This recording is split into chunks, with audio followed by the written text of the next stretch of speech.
Assalamu alaikum. My name is Daniel Beg and you are watching my YouTube channel. Today I'm gonna talk about a famous socio-economic political theory called Marxism. Marxism theory کیا ہے اور اس کے کی concepts کیا ہیں؟ اگر آپ کو ابھی تک مارکسزم کی سمجھ نہیں آئی تو میرا آپ سے وعدہ ہے کہ اس ویڈیو کو دیکھنے کے بعد آپ کو مارکسزم کے بارے میں کوئی بھی کنفیوژن نہیں رہنے والی۔ مارکسزم کے ایک ایک کانسیپٹ پہ بات کریں گے، سو لیٹس گیٹ سٹارٹیڈ۔ ویڈیو شروع کرنے سے پہلے ہمیشہ کی طرح میری آپ سے گزارش کہ اگر آپ نے چینل کو سبسکرائب نہیں کیا تو سبسکرائب کر لیں، ویڈیو کو لائک اور کمنٹ کرنا نہ بھولیے گا۔ مارکسزم کے کانسیپٹ کو ایزیلی سمجھنے کے لیے میں آپ کو ایک سچویشن ایکسپلین کرتا ہوں۔ اگر آپ کو وہ سچویشن سمجھ آ جاتی ہے تو اٹ مینس کہ آپ نے مارکسزم کو 2 منٹ میں سمجھ لیا ہے۔ فرض کریں کہ آپ اور آپ کی فیملی موو کر جاتے ہیں، مائیگریٹ کر جاتے ہیں کسی ایسے مقام پہ جہاں پہ تمام قدرتی ریسورسز اویلیبل ہیں۔ وہاں پہ پانی ہے، چاہے وہ جھیل کی شکل میں ہو یا دریا کی شکل میں۔ اس کے بعد وہاں پہ باغات ہیں پھلوں کے، اس کے علاوہ وہاں پہ جانوروں کے لیے چارہ موجود ہے۔ اب ایسی جگہ ملنے کے بعد 2 کنڈیشنز ہوتی ہیں۔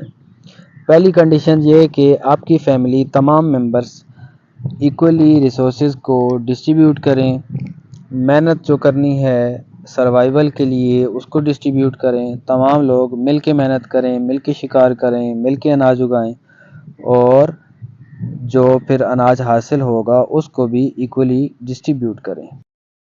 اور دوسری کنڈیشن یہ ہوتی ہے کہ کوئی ایک بندہ جس کے پاس ریسورسز زیادہ ہیں، چاہے وہ مال مویشی کی صورت میں ہوں یا کسی اور صورت میں، مین پاور زیادہ ہے اس کے پاس، تو وہ اس ساری جگہ کا مالک بن جائے، سارے ریسورسز پہ قابض ہو جائے اس پہ، اور آپ سے سروسز لے، آپ سے کام کروائے اور بدلے میں آپ کو ریسورسز میں سے کچھ حصہ ویجز کے طور پہ آپ کو دے اور باقی میکسیمم ریسورسز اپنے پاس رکھے۔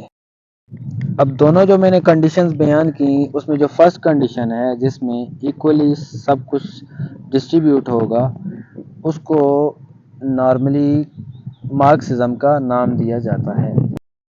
یعنی ایسی سوسائٹی جس میں آپ کے جو ریسورسز ہیں وہ بھی ایکولی ڈسٹریبیوٹ ہوں، محنت بھی تمام لوگ ایکولی کریں اور تمام لوگوں کی ضروریات کے مطابق ان کو پے کیا جائے۔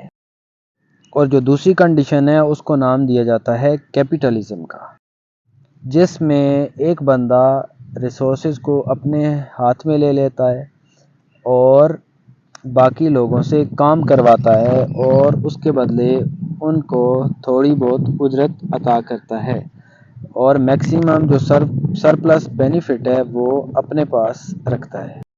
Okay, now let's talk about the key concepts of Marxism or the Communist Manifesto published by Karl Marx and Friedrich Engels. The Communist Manifesto 1848 میں فرسٹ ٹائم پبلش ہوا، جس کو جرمن فلاسفر کارل مارکس اور اس کے دوست Frederick angle نے publish کیا۔ Basically یہ ورک ایک کریٹیک تھا، ایک کریٹیسزم تھا کیپٹلزم پہ۔ مارکسزم کو دی کانفلکٹ تھیوری بھی کہا جاتا ہے، کیوں کہ یہ کنفلکٹ ان سوسائٹی کی بات کرتا ہے۔ کیپٹلزم میں 2 کلاسز کی بات کرتا ہے، پرولیٹیرینٹ اور بورژوا کلاس۔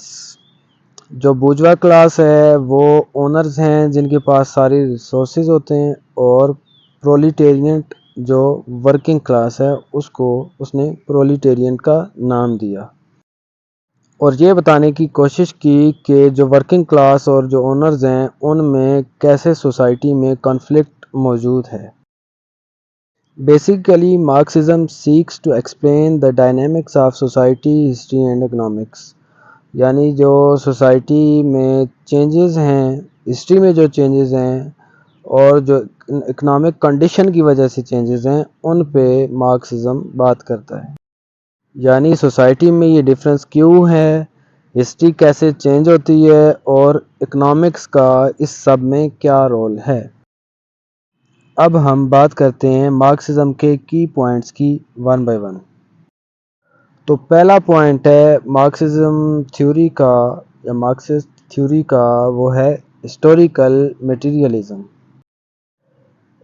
اس پوائنٹ میں مارکسزم نے یہ بتانے کی کوشش کی ہے کہ کیسے ہسٹری جو ہے وہ اکنامک کنڈیشن کی وجہ سے چینج ہوتی ہے، یا پھر اکنامک کنڈیشن کیسے ہسٹری کو رائٹ کرتی ہے، کیسے چینج کرتی ہے۔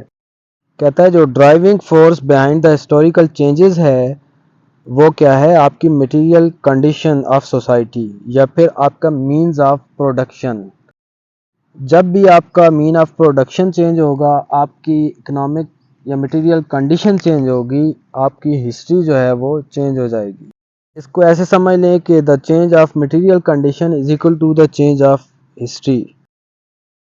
آسان الفاظ میں سمجھیں تو ہسٹری کیا ہے، بیسیکلی ہیومن ایکشنز، انسان کے جو کام ہے وہ ہسٹری بنتی ہے، اور ہیومن ایکشنز کو ڈیفائن یا ڈیٹرمائنڈ کیسے کیا جاتا ہے، اس کی اکنامک کنڈیشن سے۔ جیسی اس کی اکنامک کنڈیشن ہوگی، جتنا اس کے پاس پیسہ وغیرہ ہوگا اسی طرح کے ہی وہ کام کرے گا۔ اگر وہ امیر ہے تو اس کی جو ایکشنز ہے وہ ڈیفرنٹ ہوں گے، غریب ہے تو اس کے ایکشنز ڈیفرنٹ ہوں گے، اور یہی ایکشنز کیا کرتے ہیں، ہسٹری بناتے ہیں۔ ہسٹری میں ہم لوگوں کے ایکشنز کے بارے میں پڑھتے ہیں نا، فلاں نے یہ کیا، فلاں نے یہ کیا۔ سیکنڈ جو کی کانسیپٹ ہے وہ ہے کلاس سٹرگل۔ بیسیکلی مارکسزم کا پورا کانسیپٹ جو ہے وہ کلاس سٹرگل پہ بیس کرتا ہے، یہ دو کلاسز کے گرد گھومتا ہے، ایک ہے پرولیٹیرینٹ اور دوسرا بورژوا کلاس، یعنی آپ کی اونر کلاس اور دوسری ورکنگ کلاس۔ اور کارل مارکس اس میں یہ بتانے کی کوشش کرتا ہے کہ کیسے جو بورژوا کلاس ہے وہ پرولیٹیرینٹ یا ورکنگ کلاس کو ایکسپلائٹ کر رہی ہے، کیسے ان کا مس یوز کر رہی ہے، اور کیسے ان کی محنت پہ اپنے پیٹ پال رہی ہے، خود ترقی کر رہی ہے، اور ان کو سپریس رکھا ہوا ہے۔ یعنی ان کلاس ڈفرینسز اور ان ایکویلٹی پہ بات کرتا ہے، جس کو کلاس سٹرگل کا نام دیا گیا ہے۔